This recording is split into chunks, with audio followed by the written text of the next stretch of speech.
We've all been there, right? Caught in that swirling internal vortex of worry. That feeling that just grips you, pulls you deeper no matter what you try. Yeah, it really clings on. It's that invisible knot in your stomach, the racing thoughts that just won't stop, the sense that everything is just, well, too much. Overwhelming. Completely. And you hear it all the time, don't you? That this feeling, this modern anxiety, it's new, it's unprecedented, unique to our times. Right, like it's some kind of modern invention. But what if the solutions, the real solutions to our deepest anxieties are actually, ancient, surprisingly simple? Yeah, and maybe closer than we think. Exactly. What if Seneca, that old Stoic philosopher, was right centuries ago when he said, we suffer more from imagination than from reality? That's such a profound point. It really gets to the heart of it, doesn't it? So much of our discomfort isn't about the actual things happening, but how we, interpret them, how we think about them. The stories we tell ourselves. Precisely. The battle often starts and ends right there, inside our own minds. Absolutely, and that's exactly what we're diving into today. Our mission here is to cut through all the noise. Go beyond the usual advice. Get to the practical stuff. Yeah, we want to give you a unique playbook, really, for anxiety relief. We're digging up some unexpected but seriously powerful tools to help you feel calm, feel grounded, like right now, today. And we're drawing on a real mix of wisdom, aren't we? Ancient stuff like Stoic philosophy, but also the latest cutting-edge neuroscience. Right. So by the end of this deep dive, you won't just have a list of techniques. You'll have practical strategies you can use immediately, but also, crucially, a deeper sense of why they actually work. Empowering you, hopefully, to navigate life's ups and downs with a bit more ease, a bit more inner strength. Okay, so let's jump in. Let's unpack these unexpected tools. First up, anchoring in the present. When anxiety really takes hold, it feels like it just yanks us into this internal chaos, doesn't it? Totally. Your mind's spinning with what-ifs or replaying things, and the world around you just fades out. Yeah, everything feels blurry, confusing, maybe even a little unreal.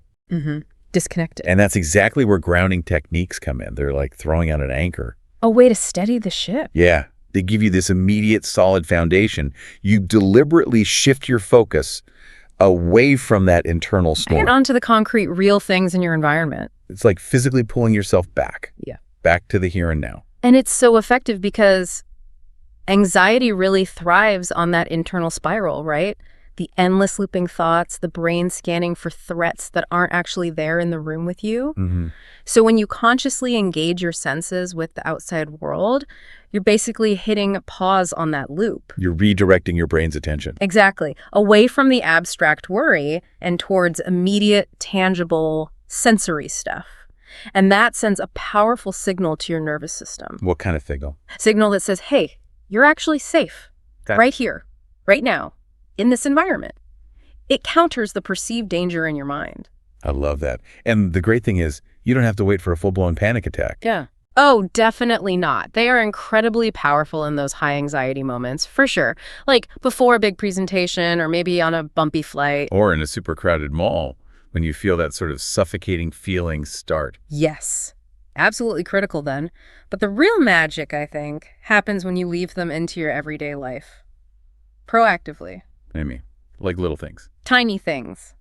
Intentionally feeling the warmth of your coffee mug in the morning, really tasting your dinner instead of just wolfing it down. Or maybe even just noticing your feet on the floor during a meeting if you start feeling restless. Perfect example. Or when you're facing a mountain of chores that feels overwhelming.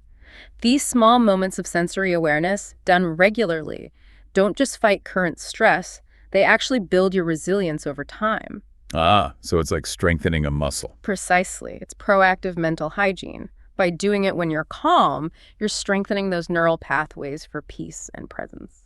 So the techniques become easier to access when you really need them. Exactly. More automatic. Less effort required when you're actually in distress. It builds that cognitive muscle memory. Okay, so let's get specific.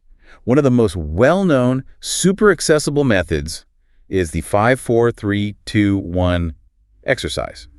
Simple, but really effective. It really is. The mechanics are brilliantly simple. It just systematically uses all 5 senses to pull you back. Okay, walk us through it. How does it work? You intentionally name specific things you perceive around you, starting with sight. Right. So first find 5 things you can see, and don't just list them in your head. Really look at them. Describe them to yourself, even silently. What's the color, the shape? Can you see the texture from here? Like that blue pen, the way the light hits that picture frame, the grain on the wooden table? Yep. Okay, 5 things. Got it. What's next? Next, 4 things you can touch. Actively feel them. Okay, so the fabric of my shirt, the smooth, cool surface of my desk, maybe the slightly rough texture of the chair arm, the weight of my phone in my hand. 4. Good. Then, 3 things you can hear. This might take a moment of quiet listening. Tune in. Okay. I can hear the computer fan humming. Yeah. Distant traffic outside. Maybe my own breathing, actually. 3. Perfect. Now, 2 things you can smell. What scents are around you right now? Let's see. Maybe a faint whiff of coffee still. Or just the sort of neutral smell of the room air. 2. And finally, 1 thing you can taste. Okay. Could be a sip of water, maybe the lingering taste of toothpaste, or just noticing the natural taste in my mouth. Done. And see, in doing that, you've forced your attention outwards. It instantly refocuses you, disrupts those racing Oh, thoughts. it pulls you right back into your physical reality through your senses. Exactly. And the beauty is you need absolutely nothing special to do it. Just your own senses. Anytime, anywhere. And that 5, 4, 3, 2, 1, it's really just a starting point, isn't it? There are other ways to use our senses. Oh, loads. You can do similar things more subtly, like just mentally describing your surroundings. But silently narrating. Yeah. Okay, there's that green plant. The window needs cleaning. I smell rain. Just running a commentary on the external details. That intentional focus, shifting from the internal chaos to the external details, it really does dial down the anxiety, doesn't it? It does. It uses up that mental bandwidth that was fueling the worry. Gives your mind a concrete, manageable task. Another really powerful one, and maybe a bit overlooked, is just feeling your feet on the ground. So simple but profound. Whether you're sitting or standing, just take a second. Press your feet down. Feel that solid connection. Notice the pressure, the texture if you're barefoot. And if you can, actually putting bare feet on grass or earth, that takes it deeper. You mean that whole earthing idea? Yeah, the concept that direct contact with the earth might help balance our body's electrical state. The science is still emerging, but anecdotally, many people find it incredibly grounding. There's something really primal and reassuring about it, isn't there? Feeling connected to the earth, stable. It absolutely taps into an ancient, instinctive sense of safety. Solid ground equals security in our evolutionary wiring, so consciously connecting sends that safety signal straight to the brain. And sticking with physical connections. Focusing on a specific object. Tactile grounding. This is where it gets really personal and interesting, right? Definitely. Because the unexpected comfort you can get from just holding a particular object can be huge. How does that work? It engages your sense of touch, pulls you back from those runaway thoughts, and it can be literally anything. A soft blanket, a smooth stone you found, a piece of jewelry. A stress ball, maybe? Sure. We've heard so many great examples from people. Some carry those little spiky massage balls in their pockets. The texture is an instant jolt back to the present. Oh, interesting. Others use smooth beach stones or Rudraksha beads on a bracelet. Fidget rings are popular too. I've seen those. Even small magnets are cool, smooth, and the clicking sound can be really focusing. Right. Or just a soft piece of fabric like a silk ribbon. Wow, so many possibilities. It makes you think, doesn't it? Yeah. What seemingly ordinary thing could become your personal anchor? Something you could keep handy. Exactly.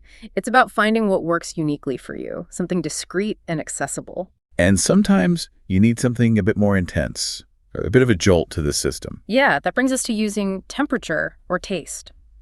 Holding an ice cube over the sink, letting it melt, that sharp cold can snap you right back. Or focusing intensely on a strong flavor. Right, like a piece of really dark chocolate melting slowly, or a super sour candy, even a sip of very cold water. If you really pay attention to the sensation, it cuts through the mental noise. Demands your attention. And we absolutely cannot forget scent. Smell is so powerful for grounding. Why is that? Is it the memory connection? It's directly linked to the limbic system, the emotional center of the brain. So scents can bypass conscious thought and hit you on a deep emotional level really fast. So carrying essential oils like lavender. Or peppermint, yeah. Or even a little sachet of dried herbs. Your favorite perfume, the smell of rain on pavement. These can be instant sensory resets. It's amazing how these everyday sensory details, things we usually ignore, can become such potent tools. That's the key takeaway here, isn't it? It's not about finding some magic cure. It's about consciously, deliberately tuning in to the sensory information that's always available to us. And in doing that, we're not just distracting ourselves. No, not at all. We're actively talking to our nervous system in its own language, sending signals of safety, of presence, telling it the threat isn't here right now. Shifting us out of that fight or flight mode. Exactly, into a state of greater calm. It's really quite an elegant, embodied approach. Okay, so anchoring with our senses is incredibly powerful for pulling us back to the present. But let's be real, anxiety isn't just about the external world, is it? Not at all. So much of it is rooted internally, in our thoughts, our beliefs, the stories we tell ourselves in our heads. That internal narrative. Precisely. So now let's shift focus. Let's move from using our external senses to using the mind's own amazing tool strategies to directly engage with and reshape that inner world. Because our minds are powerful, but we can direct them, right? Yeah. We're not just passengers. Absolutely. We have the capacity to choose how we relate to our thoughts and emotions. We can shift from being reactive, where thoughts control us, to being more intentional, guiding our thoughts. So where do we start with these inner tools? A big one is mindfulness meditation, right? Foundational, really. At its core, mindfulness is just about being fully present. Observing what's happening, thoughts, feelings, sensations, the world around you without judgment. It's not about emptying your mind then. That's a common myth. Definitely not. It's about noticing what's already there, but with a kind of gentle, non-reactive awareness, like watching clouds drift by. You don't need hours, right? Even short bursts can help. Absolutely. Guided meditations, even apps with quick panic SOS type tracks for intense moments can really help guide you back to center. But the real benefit comes from consistent daily practice. Even just 5 or 10 minutes. Yeah. That consistency builds a calmer, more resilient mind over time. It strengthens your ability to observe thoughts without getting swept away by them. It creates a bit of distance. You have thoughts, but you are not your thoughts. Exactly that. That distance is crucial for breaking those sticky, anxious thought loops. Okay, what about affirmations and visualization? How do they fit in? These tap into the mind's power in a different way. Simple affirmations, gentle reminders like, I am safe, or this feeling will pass, or I can handle this, can be surprisingly calming during acute anxiety. Like a little supportive voice in your head. But here's the crucial part. They work best when you practice them regularly, even when you're feeling good. Why is that? Because your mind gets used to hearing them. It starts associating those phrases with a calm, secure state. So when you do need them under pressure, those neural pathways are already strong and accessible. They land better. Makes sense. And visualization, creating a safe place in your mind. Yes. This builds on that idea of intentional mental training. You create a detailed, vivid mental sanctuary. Like a beach or a forest. Could be anywhere. A childhood memory, a cozy room, even a completely imaginary world. The key is to really world build it when you're feeling relaxed. Engage all the senses in your imagination. Exactly. What does it look, sound, feel, even smell like? The more vivid and detailed you make it during calm times, the more powerful and immediate it becomes as a mental escape route when anxiety spikes. It's your portable inner haven. Like an internal emergency calm button. I like that. Okay, now what about leaning on older wisdom? You mentioned the Stoics earlier. Yes. This is fascinating because these ancient thinkers developed a whole system, a kind of timeless playbook for the mind that directly addresses how we perceive anxiety. Not just reacting, but fundamentally changing our relationship with it. Building inner resilience. Precisely. The Stoics understood that our suffering often comes less from events themselves and more from our judgments about those events, our interpretations. That's a powerful shift in perspective. Puts the control back inside us. It really does. Let's look at one of their techniques. Name your monster. Marcus Aurelius, the Roman emperor philosopher, he really pushed this idea. Define what's overwhelming you, trace its outline. See what it really is, its substance. Stripped bare. That was his phrase, wasn't it? Exactly. He'd apparently look at his fancy purple robe and call it just sheep wool dyed with shellfish blood to kind of demystify it, bring it down to earth when feeling weighed down by his role. So the idea is that to cut through our exaggerated fears, rip off monster's mask. Yes. See it for what it is, an emotion, a thought, a specific circumstance, not some huge, terrifying unknown.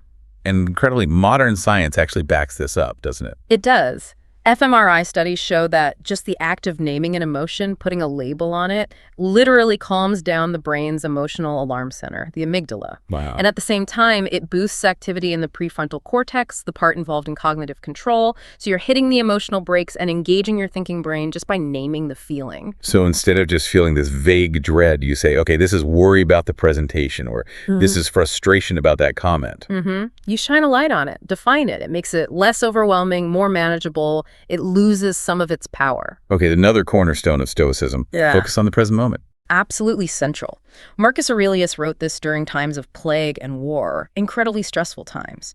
His advice: don't let your reflection on the whole sweep of life crush you.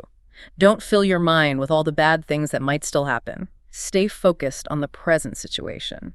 Because anxiety lives in the past, regrets, or the future worries. Exactly. It rarely lives in the actual present moment.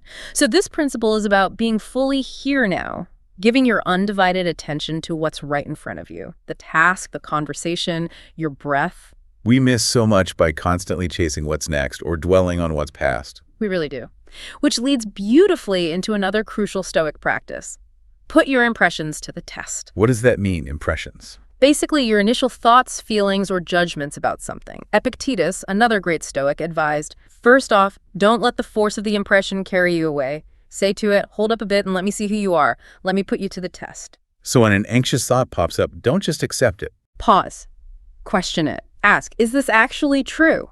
Is this objective reality or is it just my interpretation? That's huge. Yeah. Because honestly, most anxious thoughts aren't 100% factual, are they? They're often exaggerations or worst-case scenarios. Very often, you might feel furious, but when you test it, maybe you realize you're just tired or hungry, not genuinely wronged. This practice teaches you to slow down, inject that critical pause, and check the validity of your thoughts before they hijack your emotions. Instead of letting them run the show. Exactly. And very related is learning to assess your wants. Epictetus asked this penetrating question.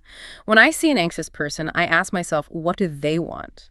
For if a person wasn't wanting something outside of their own control, why would they be stricken by anxiety? Oof, that hits home. So much anxiety comes from wanting things we just can't control, right? Absolutely. Wanting the world to be perfectly safe, wanting traffic to disappear, wanting everyone to like us. Recognizing the futility of wanting what's outside our control is a massive step towards letting go of the anxiety attached to it. It's about understanding the difference between what you can influence and what you simply can't. Yes. It forces you to ask, is worrying about this actually doing anything useful? And often the honest answer is a liberating no. Okay, one more Stoic technique, and this one sounds a bit counterintuitive at first. Practice negative visualization. Premeditatio malorum. Right. And it's crucial to understand this isn't about making yourself worry more. It's the opposite. It's about eliminating worry. How does that work? Thinking about bad things to feel less worried. By calmly, rationally considering worst-case realistic scenarios, losing a job, facing illness, a relationship ending, you're not inviting them. You're becoming mentally prepared. Seneca said, what is quite unlooked for is more crushing. Suddenness makes disaster worse. So by imagining challenges beforehand, you fortify yourself. Exactly. You rehearse resilience, you build a psychological buffer, you're ready for different outcomes, and paradoxically, that preparation frees you up to enjoy the present more fully without that constant nagging fear of being blindsided. You've already faced the shadows in your mind, so they have less power. That's it. And what's truly remarkable is how these ancient ideas resonate so strongly with modern psychology. It really makes you wonder, doesn't it? If so much suffering comes from our imagination. How much power do we have to reimagine our reality, to change those internal stories? It highlights the incredible impact of where we choose to put our mental focus. So we've covered grounding through senses and reframing our thoughts. But anxiety isn't just in the head, is it? It's deeply physical. Oh, absolutely. That tension in your shoulders, the shallow breathing, the butterflies or knots in your stomach, maybe restless legs. It's a full body experience. Our bodies hold so much stress, so much unprocessed stuff. They really do. The body keeps the score, as they say. So in this next part, let's talk about somatic exercises, working directly with the body, and also neuroplasticity, how we can actually retrain our brain's responses. Because the physical symptoms aren't just side effects, right? They feed back into the anxiety. Exactly. It's a loop. Physical tension signals danger to the brain, which creates more anxious thoughts, which creates more tension. Somatic practices and to break that cycle directly through the body. Okay, so what are some effective Somatic exercises. Let's start simple. Breathing exercises. The most fundamental tool, and often underestimated, gentle, intentional breathing is like a direct line to your nervous system. How so? Deep breaths, especially longer exhales, signal safety. They activate the rest and digest part of your nervous system, counteracting the fight or flight. Techniques like square breathing. In for 4, hold for 4, out for 4, hold for 4. Right, or the 4-7-8 breath, in for 4, hold for 7, out slowly for 8. These literally change your physiology. They lower heart rate, ease chest tightness, improve focus. It's telling your body, it's okay to relax now. It's like a physiological reset button. Pretty much. Our breath is the remote control for our vagus nerve, a key player in calming us down. Consciously controlling the breath gives us direct influence over our internal state. Okay, what else? I've heard of something called the self-hug or butterfly hug. Yes, it's wonderfully simple and comforting. You just cross your arms over your chest, hands on opposite shoulders or upper arms. Like giving yourself a hug. Exactly. And then you gently, alternately tap each hand. Left, right, left, right. Why the tapping?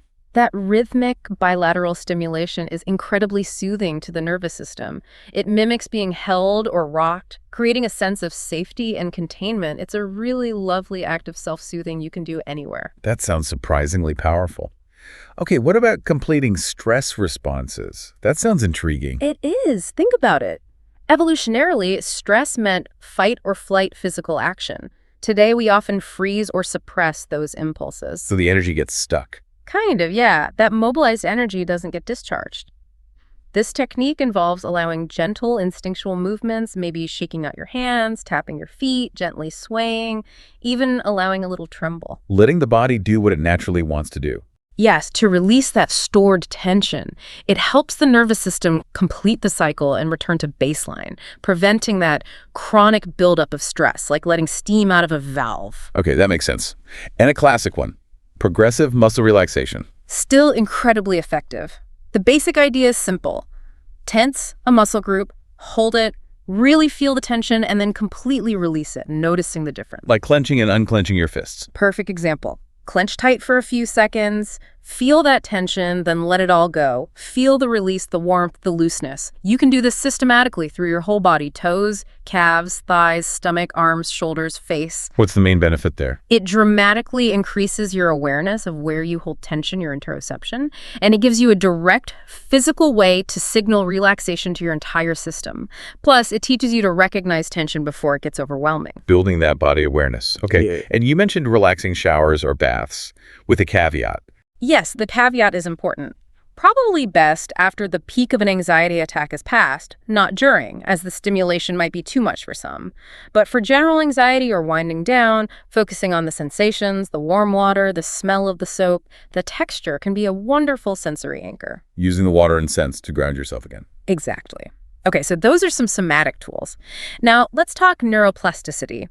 This is the brain's amazing ability to change and rewire itself based on experience. Which means we're not stuck with anxious patterns. Absolutely not. We can actively train our brains to be less reactive and more resilient. It's incredibly empowering. So how do we do that? How do we leverage neuroplasticity?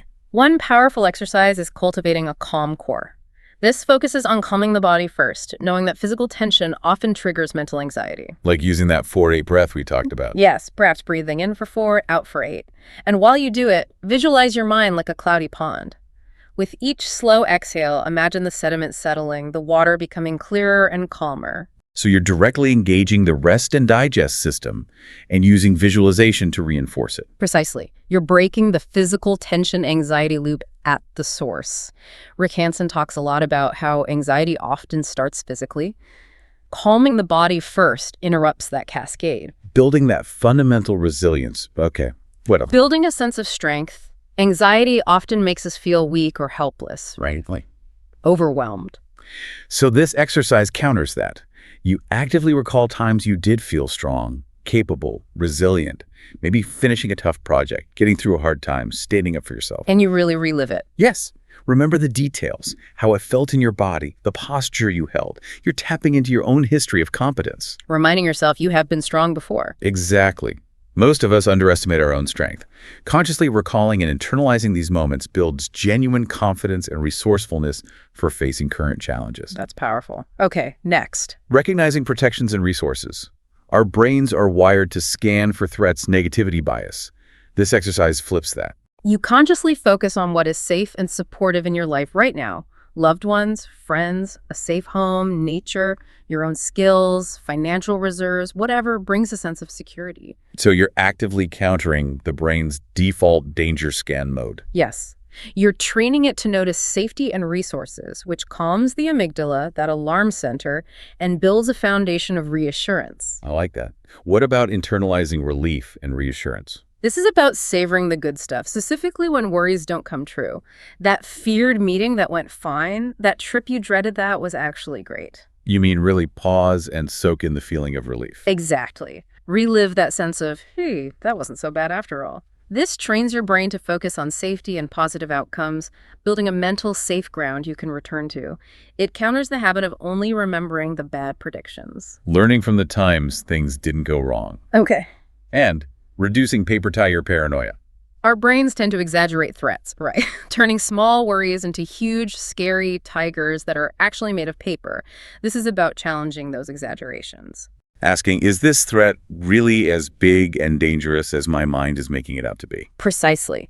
Learning to distinguish real threats from imagined or inflated ones saves enormous mental energy and reduces needless stress, cultivates clarity. And then there's simply feeling all right now. Yes.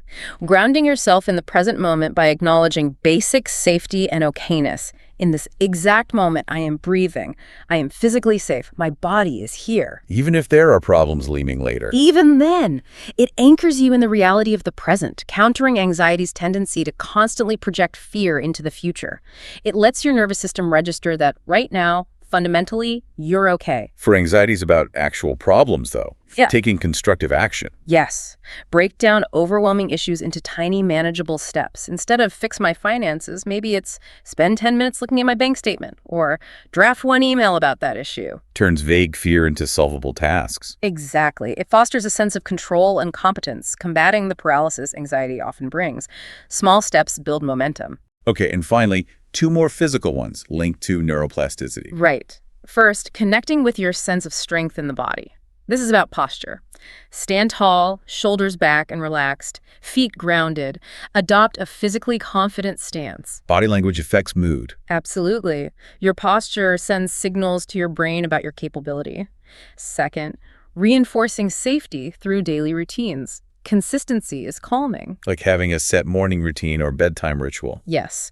Predictability acts as an anchor for the nervous system. It reduces uncertainty and mental load, creating a stable framework that feels safe even when external events feel chaotic. Wow. Across all of these, the body-mind connection is just so undeniable, isn't it? It's profound, which really makes you think, doesn't it? How can we get better at listening to our body's subtle signals, those early whispers before anxiety shouts? Using them as cues for intervention before things escalate. Exactly. Tuning into the body's wisdom. That question about listening to our bodies leads us perfectly into some of the science behind why these body-based techniques work so well. Let's talk about polyvagal theory. Developed by Dr. Stephen Porges. It offers a really fascinating framework for understanding our nervous system's responses. Now, we should probably mention it's a widely used model, especially in therapy. But some of the finer physiological details are still debated in the wider neuroscience world, right? That's fair to say. It's perhaps best understood as a highly useful model or metaphor for understanding our responses to safety, danger, and connection, even if all the precise mechanisms are still being fully mapped out. But as a practical model, it gives incredible insights. It really does. It revolutionizes how we see the connection between our automatic nervous system and our ability to socially connect, regulate emotions, and feel safe. It links our biology to our behavior in a new way. So it builds on the basic idea of the autonomic nervous system, the sympathetic fight or flight, and the parasympathetic rest and digest. But it adds more layers. Exactly. It introduces a kind of hierarchy, often called the stress ladder, and highlights the crucial role of the vagus nerve. It outlines 3 main response states our nervous system uses based on perceived safety or threat. Okay, what are the 3 levels? At the top, the newest evolutionary state is social engagement. This is governed by the ventral vagal complex. This is our safe and social state. When we feel connected, relaxed, open. Yes. Your face is expressive, your voice has melody, you feel safe enough to connect with others. When this system is online, it acts like a vagal brake. calming the fight or flight system. Okay, that's the ideal state. What if that doesn't feel safe enough? Then the system shifts down the ladder to mobilization. This is the classic sympathetic fight or flight. Heart pounds, muscles tense, ready for action. Energy mobilizes to deal with the threat. Got it. And if that doesn't work or isn't possible, if the threat feels overwhelming or inescapable? The system can drop further down to the oldest, most primitive response, immobilization. This is governed by the dorsal vagal complex. This is the freeze or shutdown response. Like playing dead. Dissociation, feeling numb. Exactly. It's a state of collapse, detachment, an extreme survival mechanism when other options seem unavailable. Wow. So the goal with anxiety relief or therapy is to strengthen our ability to move flexibly between these states, not get stuck. Precisely. Chronic stress or trauma can mess with that flexibility. You might get stuck in fight or flight, or stuck off in shutdown, or bounce erratically between them. Healing involves restoring that adaptive flexibility. And how does our body know which state to be in? You mentioned neuroception. Yes. This is the body's unconscious scanning system. It's constantly, automatically checking the environment, internal and external, for cues of safety or danger, way below our conscious awareness. Like a subconscious radar. Kind of. And if past experiences or ongoing stress have biased that neuroception towards danger, it keeps the nervous system defensive, fueling anxiety. So a key aim is to retrain that neuroception to more readily detect cues of safety. And this is where things like creative arts therapies come in, using polyvagal principles. They align beautifully because they naturally work with body awareness, sensory experience, and crucially, safe social connection or co-regulation. Tell us about noticing and naming in this context. It's about learning to identify your current autonomic state by tuning into body sensations. A therapist might ask, where do you feel that in your body? What's the quality pressure, tingling, heat? Becoming aware before trying to change anything. Exactly. Understanding your body's signals first. There's a great example from art therapy with a client, Ian. He struggled to connect with emotions. Aye. The therapist asked him to work with clay with his eyes closed, focusing on pure tactile sensation. This uncertainty triggered agitation in him. He wanted instructions, felt overwhelmed. So his system went into a stress response. Yes, but the therapist, staying calm herself, providing co-regulation, gently guided him to just stay with the feeling of the clay. Notice the sensations, notice the emotions arising.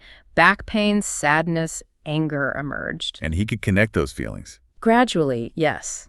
He connected them to past overwhelming experiences. Just paying attention to his senses with that safe support helped him understand his internal state better and feel more in control. It was profound self-discovery through the body. That's amazing. So once you can notice and name, then you can move to learning to change your state. Right. Using techniques to intentionally shift your state, like sensory activation, using calming music, looking at art, working with different textured materials like clay. The key is finding what works for you. One person's calm is another's agitation. It's personal. Very. Another approach is expression of emotions through creativity. Music making, singing, which naturally lengthens the exhale, calming the vagus nerve, dancing, drawing. These activate the social engagement system and can facilitate co-regulation if done with others. There was another example, Cecilia in music therapy. Yes. She came in agitated, angry. The therapist started with predictable percussion rhythms, providing structure. Then the therapist joined in, synchronizing that's co-regulation through rhythm. Their nervous system starting to sync up. Exactly. They moved to singing together, activating social engagement. A battle song emerged, reflecting her anger. But then the therapist skillfully guided the music towards calmer patterns. Using the music to process the emotion. Mm-hmm. Later, Cecilia chose the piano, improvised a sad melody. The therapist mirrored it. Through the music, she shifted from anger to sadness and could finally verbalize her feelings. The body and music led the way. These examples really show the difference between self-regulation, calming ourselves, and co-regulation, right? Finding safety and calm with another person. Absolutely. Our ability to self-regulate as adults is often built on a foundation of safe co-regulation experienced earlier in life. And trauma can disrupt that foundation. Severely. If co-regulation wasn't available or felt unsafe, so healing often involves rebuilding that capacity to feel regulated while feeling emotions, often initially with the help of a safe other, like a therapist. So polyvagal theory, even as a model, gives us this powerful understanding of our biological need for safety and connection. It really does, and how disruptions to that system fuel anxiety. It begs a huge question for all of us, doesn't it? How can we intentionally create more environments and relationships that foster co-regulation? Supporting each other's nervous systems. Yes, and in doing so, strengthening everyone's capacity for self-regulation. It's about individual and collective well-being. A question that could really change how we approach things. Hashtag tag outro. Wow. Okay, we have covered a lot of ground today. From ancient Stoic wisdom to modern neuroscience, practical grounding tools, somatic release, neuroplasticity. It's been quite a journey through the anxiety relief toolkit. And I think the big takeaway, the key lesson weaving through all of it, it's really clear, isn't it? Anxiety, yes, it's uncomfortable, it can feel overwhelming, but it is absolutely not insurmountable. Not at all. You are not powerless against it. You have this incredible, often untapped toolkit right inside you, in your body, your mind, even in how you interact with your environment. Resources you can consciously use to find calm, to feel grounded. And these aren't just quick fixes or temporary patches. They are pathways to building deep, genuine, lasting resilience. Skills that can serve you for life. So as we wrap up this deep dive, here's a final thought we want to leave you with, something to maybe mull over. What if?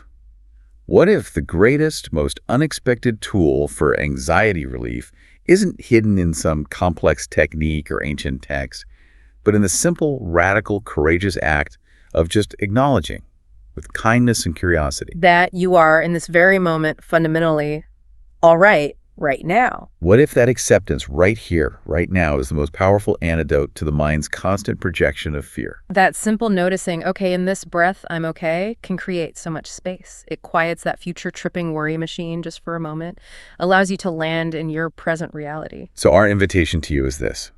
Pick just one thing, maybe two, something that resonated from our conversation today. Don't try to do everything at once. Just pick one tool. And experiment. Play with it. See how it feels. And then just notice. Notice the subtle shifts, the small changes in how you feel inside. Be curious about your own experience. Until next time, keep diving deep into what truly matters for your well-being.